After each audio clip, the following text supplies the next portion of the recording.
BPL এর ৬টি franchise পেতে আবেদন করেছে ১০টি প্রতিষ্ঠান। তালিকায় আছে গেলবারের বিতর্কিত দল চিটাগং কিংসও। আবেদনপত্র যাচাই বাছাই করে ৩ থেকে ৪ দিনের মধ্যে ফ্র্যাঞ্চাইজি চূড়ান্ত করবে বিসিবি। দলদার ক্ষেত্রে প্রতিষ্ঠানগুলোর আর্থিক সচ্ছলতার বিষয়টি সর্বোচ্চ গুরুত্ব দেবে ক্রিকেট বোর্ড। বিসিবি নির্বাচনের মতো বিপিএল এর দল পাওয়া নিয়ে রোমাঞ্চ।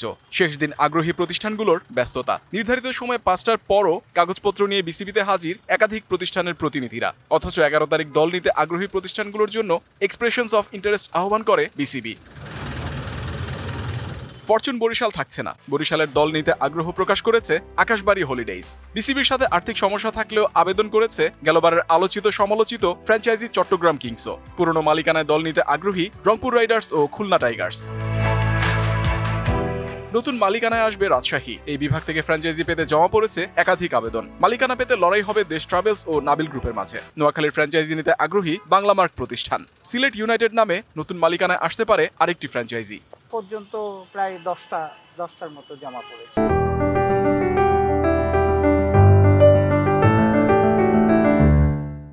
আমাদের প্রসেস করতে আমরা 5টার সময় নিয়ে আবার প্রসেস করে মোস্ট অফ সবাই চলে এসেছিল, প্রসেস করতে দেরি হয়েছে।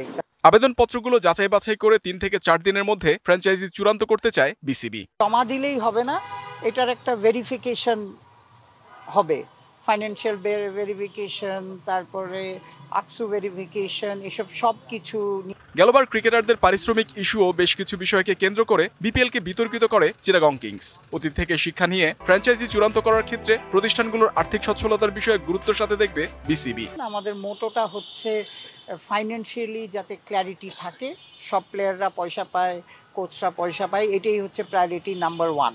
তো সেই হিসাবে আমরা ফাইন্যান্সিয়ালসটা খুব কড়াভাবে দেখি। 17 নভেম্বর অনুষ্ঠিত হওয়ার কথা আসন্ন বিপিএল এর draft. Muhammad Nazim, DBC news, Dhaka.